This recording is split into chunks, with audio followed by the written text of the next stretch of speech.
আসসালামু আলাইকুম রহমতুল্লাহ। ভাই, আজকে আখেরি জুমা, 30শে রমজান, শুক্রবার।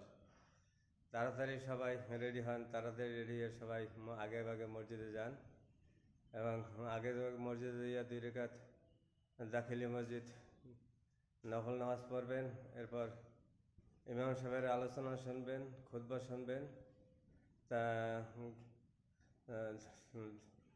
তারপরে 4 রাকাত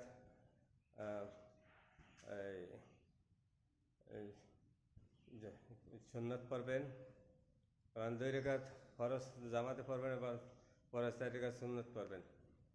এই নামাজ পড়িয়া বাইরেন, পুরোপুরি নামাজের সব পাইবেন। আর শেষ জুমা যেহেতু, আল্লাহর কাছে বেশি বেশি একটু কান্না করে দোয়া করবেন, আল্লাহ যেন সবাইকে মাফ করে। এই রমজান মাসে যদি আমরা মাফ না পাই, তাহলে কিন্তু আমাদের জাহান্নাম ছাড়া ভয় নাই। তাই ভাই বলি, সবাই সবার জন্য দোয়া করবেন। ছোটো বড়ো সবাই নিয়ে মসজিদে যাবেন খুব তাড়াতাড়ি। আসসালামু আলাইকুম রহমতুল্লাহ।